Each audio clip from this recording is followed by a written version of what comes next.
Yeah, I wonder if you have any up-to-date information following the weekend's events in Russia.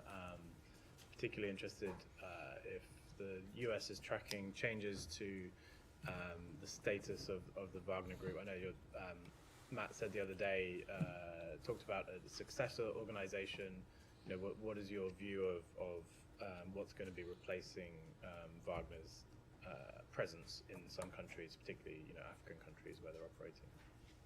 So, Simon, I don't have any updates or anything to share beyond what Matt spoke to about this earlier in this week. We continue to monitor the situation, and we'll continue to be in close coordination with our allies and partners. As we've said before, this is an internal Russian matter, and it's too soon to know the impacts, both for the immediate region, but to your other question about potential impacts in other parts of the world. The one thing I will just make clear is that our support for Ukraine will continue. That's a point that President Biden made directly with President Zelensky over the weekend and in his conversations with our allies and partners. And as you all know, yesterday we did announce a new package for Ukraine as well. Can I have a follow-up? Sure, go ahead. Would you agree with the Polish president that the presence of Wagner in Belarus poses a threat to the neighboring countries, Poland, Baltics? Leon, we have not parsed our words about the destabilizing impact that the Wagner Group has when it has a presence in any country. We've certainly spoken to this about a great deal when it comes to the Wagner Group's operations throughout Africa. I'm, of course, not going to speculate on any forthcoming actions or things that could happen internally, but would just again reiterate that the Wagner Group has a very clear track record. There's a reason that they and Mr. Prigozhin are designated entities, and why the U.S. will continue to take steps to hold them and affiliated individuals accountable for their destabilizing activities. Do you have any idea on the figure on the number of Wagner groups that relocated in Belarus? I don't have any figures or metrics to offer from up here. Matt, anything? No? Okay. Go ahead, Alex. Yeah. Two questions on Wagner. Beyond yesterday's sanctions, have there been attempts in the past couple of days to reach out to African leaders and explain to them or discourage them from cooperating with Wagner?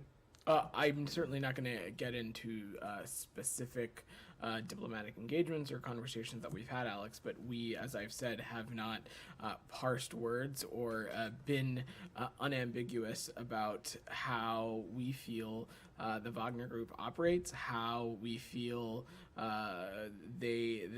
what we feel their impacts on various countries are, and the kind of state that they leave countries and its natural resources in.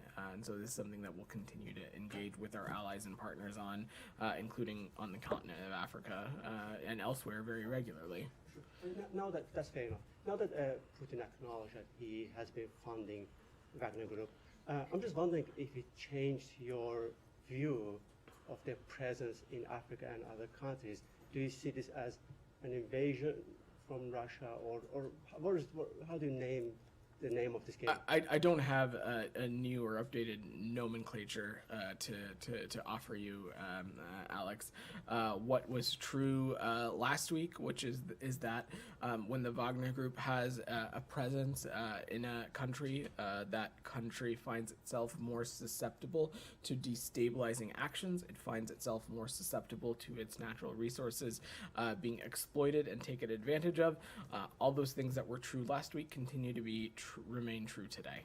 You have recognized, designated Wagner Group as a global criminal organization. As you know, we are just days ahead of Russian government's intention to integrate them into Russian military. Do you have any red line there? I mean, the members of the criminal organization will officially serve in the Russian military.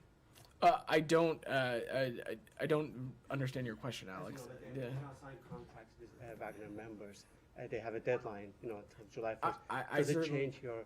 I don't have a new designation to preview. You've heard us talk about the Wagner Group and our designation of them as a transnational crime organization. I've spoken about this before. Our assessment continues to be that this is a group that continues to be motivated by profit, which is one of the many factors that go into transnational crime organization designation. Final question on Ukraine. Kramatorsk strike today. Do you have any readout on that? I know that we have been talking about particular strikes from time to time, but this is a strike on pizza restaurant, and this has been done by the Russian army using Iskander, according to the Ukrainian side, Iskander missiles, which means they have deliberately targeted that particular civilian area and that object. Well, do you have any? Alex, the U.S. unequivocally condemns the targeting of civilians and offers our sincere condolences to those lost in this most recent strike in the city center. We are appalled by this, but unfortunately not surprised by Russia's conduct. This is another example of Russia's continuing escalation and the sheer brutality of its war of aggression in Ukraine. While others are focused on pursuing a way to end this war, Russia is again undertaking strikes, sending drones and missiles into residential areas of a neighboring country. As you so noted, Alex, yesterday they hit a popular shopping center, a restaurant that has been frequented by volunteers, by families, by journalists, killing and injuring scores of people. It continues to be their conduct and their actions in Ukraine continue to be unacceptable.